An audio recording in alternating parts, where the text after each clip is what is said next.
আমি বলবো গণভোট সফল হলে সাধারণ নির্বাচন সফল হবে, তাই গণভোটের পক্ষে হা বলতে হবে।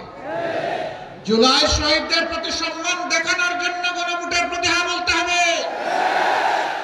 আপনাদের বুকের সন্তান আবু সাইদ বাংলাদেশকে পরিবর্তন করে দিয়ে গেছে, গোটা বাংলাদেশকে উদ্দীপ্ত করে তার জীবন উপহার দিয়ে এ দুনিয়া থেকে সে চলে গেছে।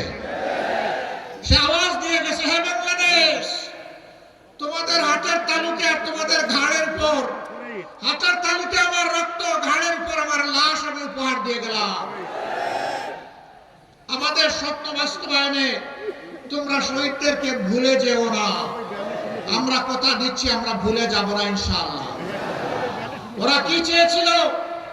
ওরা চেয়েছিল একটা দুর্নীতিমুক্ত বাংলাদেশ, একটা বৈষম্য মুক্ত বাংলাদেশ, একটা ন্যায় বিচারের বাংলাদেশ, একটা আধিপত্যবাদ মুক্ত বাংলাদেশ, একটা উন্নয়নের বাংলাদেশ, একটা যুবকদের আকাঙ্ক্ষার বাংলাদেশ। রাস্তায় নেমে স্লোগান দিয়েছিল, উই ওয়ান্ট জাস্টিস। বুক পেতে দিয়ে বলেছিল, আমার অধিকার আমাকে দাও, নইলে আমাকে গুলি দাও। ডানা মেলে বলেছিল, বুকের ভিতরে তুমুল ঝড়, বুক পেতেছে, গুলি কর। গুলিকে পরোয়া করে না। দেশবাসী, আমরা কি আবু সাইদ ও তার সঙ্গী শহীদদের কাছে ঋণী নই? এই ঋণ পরিশোধে আপনারা প্রস্তুত আছেন?